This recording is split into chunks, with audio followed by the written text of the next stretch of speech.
গোটা বিশ্ব জুড়ে বাজছে যুদ্ধের দামামা। শুরুটা রাশিয়া ইউক্রেন হলেও ফিলিস্তিনে ব্যাপক বর্বরতা চালায় ইসরায়েল। তার রেশ না কাটতেই ইরানের সাথে সংঘাতে জড়ালো ইহুদিবাদী দেশটি। শুধু সংঘাত নয়, ভয়াবহ যুদ্ধে জড়িয়ে যাওয়ার ইঙ্গিত দিচ্ছেন রাজনৈতিক বিশ্লেষকরা। কেননা মার্কিন president Donald Trump Iran Israel ইস্যুতে যে বক্তব্য দিচ্ছেন তা অনেকটাই আগুনে ঘি ঢালার মতো। পরোক্ষভাবে বলা যায় এই যুদ্ধ নিয়ন্ত্রণ করছে যুক্তরাষ্ট্র। সম্প্রতি রয়টার্স দিয়েছে উত্তেজনাকর তথ্য। ইসরায়েলের সঙ্গে ইরানের মধ্যে চলমান সংঘাতের জেরে সম্ভাব্য যে কোনো পরিস্থিতির জন্য প্রস্তুতি নিচ্ছে তুরস্ক, যাকে বলা যেতে পারে সম্ভাব্য যুদ্ধের প্রস্তুতি নিচ্ছে দেশটি।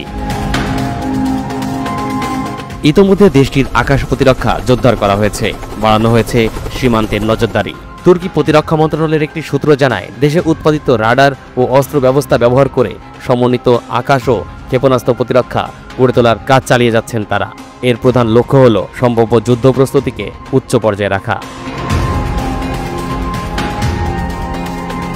নাম প্রকাশে অনিচ্ছুক ওই সূত্রটি রয়টার্সকে জানায়, ইসরায়েল যখন দক্ষিণ পূর্ব প্রতিবেশী দেশ ইরানে হামলা শুরু করে তখন তুরস্ক কুইক রিঅ্যাকশন অ্যালার্ট বিমানগুলো উড্ডয়ন করে।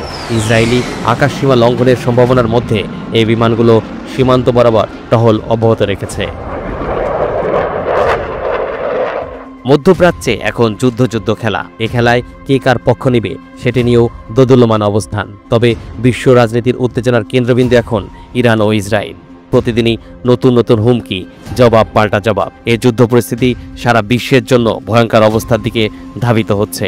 বিশ্লেষকরা বলছেন, এই যুদ্ধ খেলার আড়ালে রয়েছে বিশ্বমোড়লদের ভয়ঙ্কর কোনো কৌশল। তরিকুল ইসলাম, NTV অনলাইন।